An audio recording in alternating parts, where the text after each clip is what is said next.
মালিক তুই এটা কি করলি? আমি কিনা খেতে যাচ্ছিলাম, তুই ফেলে দিলি কেন খাবারটা? মালিক এই খাবারে বিষ মেশানো আছে মালিক। বিষ মিশানো আছে? কি বলছিস তুই? খাবারে বিষ মিশানো থাকবে কেন? হ্যাঁ মালিক, আমার কথা বিশ্বাস করুন, এর মধ্যে বিষ আছে মালিক। কেন সেটাই তো জিজ্ঞেস করছি, কেন বিষ থাকবে খাবারের মধ্যে? বিষ? কিসের বিষ? আর কোথায় বিষ? সেই কখন থেকে শুনতেছি বিষ বিষ বিষ। এই খাবারে বিষ আছে।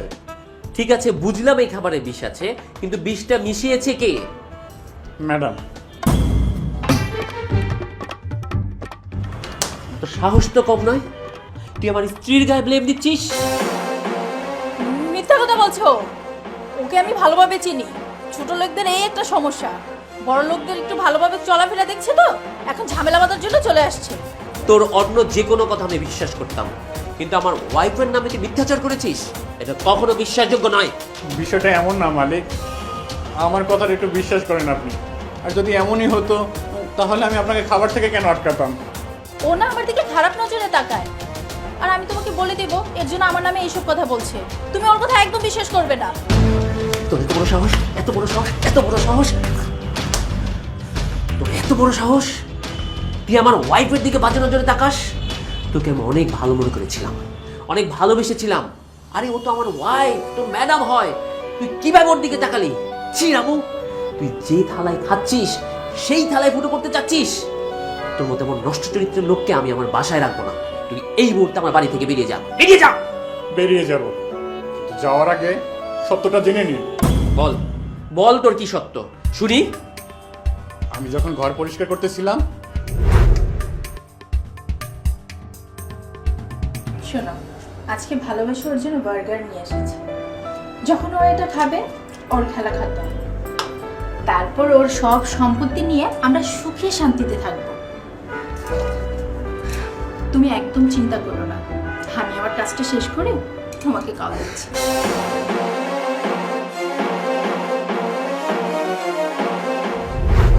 আচ্ছা, তুই তাহলে বলতে চাচ্ছিস আমার স্ত্রী বার্গারে বিষ মিশিয়েছে? হ্যাঁ মালিক, আমি আপনাকে এটাই বোঝাতে চাচ্ছিলাম। ঠিক আছে, আমি এক্ষুনি প্রমাণ করে দিচ্ছি ওই খাবারে কোনো বিষ নেই। আমি খাবারটা তুলবো, আমার ওয়াইফ ওটা খেয়ে তারপরে প্রমাণ করবে এই খাবারে কোনো বিষ নেই।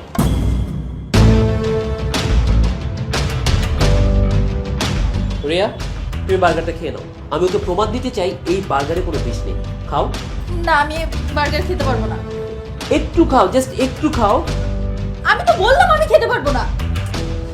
একটু খাও, আমি এটা খেতে পারবো না। প্লিজ আমার কথাটা রাখো, একটু খাও, আমি প্রমাণ করে দিতে চাই এটাতে কোনো বিষ নেই। আমি বললাম না এটা খেতে পারবো না, এটাতে বিষ আছে।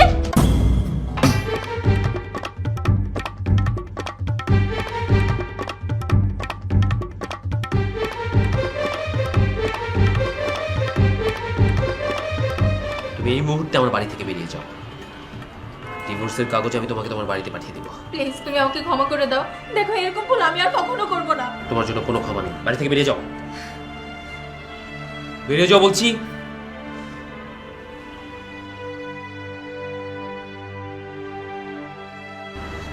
ভাই আমার, তুই আমাকে মাফ করে দিস। আমি না জেনে না বুঝে তোর সাথে অনেক অন্যায় করেছি, তোর গায়ে আমি হাত তুলেছি। আসলে জানিস তো, আমি আমার স্ত্রীর প্রেমে অন্ধ হয়ে গিয়েছিলাম। আমার চোখে যেন একটা কালো কাপড় বাঁধা ছিল, আমি ভালো মন্দ কিছু বুঝতে পারছিলাম না। আর তুই নিজে জেনে বুঝে আমার জীবন বাঁচিয়ে দিলি। আমাকে তুই মাফ করে দিস। মালিক, আমাকে লজ্জা দিবেন না। এখন আমি আপনার জীবন যেভাবে বাঁচাইছি, সামনেও আমি আপনার জীবন বাঁচাবো। আমি আপনার লবণ খাইছি মালিক, যা হয়েছে তা ভুলে যান মালিক। যান, আপনি যে রেস্ট করুন, আমি এগুলো পরিষ্কার করে আসতেছি।